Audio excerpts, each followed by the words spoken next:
தேவி, இனிமேல் 3 லிட்டர் பால் வேண்டாம்ப்பா, அரை லிட்டர் பால் மட்டும் கொடுங்க போதும். பால்காரன், ஏம்மா திடீர்னு பால் வாங்குறத குறைச்சிக்கிட்டீங்க? தேவி, நீ அரை லிட்டர் கொடுத்தா போதும்பா, மீதி 2 லிட்டர் தண்ணியை நானே ஊற்றிக்கிறேன். ஒருவர், அவன் கல்யாணத்துக்கு 10 ரூபாய் மொய் வச்சது தப்பா போச்சு. மற்றவர், ஏன், என்னாச்சு? ஒருவர், எப்போ என்னை பார்த்தாலும் இந்த காலத்தில் 10 ரூபாய்க்கு மதிப்பே இல்லாமல் போச்சு, 10 ரூபாய்க்கு என்ன வாங்க முடியும்னு சொல்லுங்கன்னு குத்தி காமிச்சு பேசுகிறான். ஒருவர், ஆண் தைரியசாலியா பெண் தைரியசாலியான்ற பட்டிமன்றம் நடந்துக்கிட்டு இருந்து எங்கய்யா தீர்ப்பு சொல்கிற சமயத்தில் நடுவரை காணோம்? மற்றவர், என்ன தீர்ப்பு சொல்கிறதுன்னு அவங்க மனைவி கிட்ட கேட்க போயிருக்காராம். குடிகாரன் 1, இதோ பாரு, செவ்வாய் கிரகத்தில் தண்ணி கிடைக்குதுன்னு கண்டுபிடிச்சிருக்காங்கடா நம்ம விஞ்ஞானிக.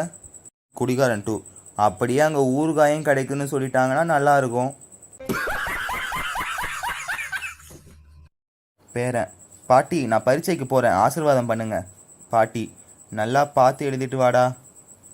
பேரன், நீங்கள் சொன்னாலும் சொல்லலைனாலும் அதான் பண்ண போகிறேன் பாட்டி. வக்கீல், சைக்கிள் திருடுறதை எப்போ தான் நிறுத்த போகிற? திருடன், இப்போ தான் கொஞ்சம் கொஞ்சமாக மோட்டார் வண்டி ஓட்ட கற்றுக்கிட்டு இருக்கேன் ஐயா, நல்லா ஓட்ட கற்றுக்கிட்டாலும் கண்டிப்பாக சைக்கிள் திருடுறதை நிறுத்திடுவேன்.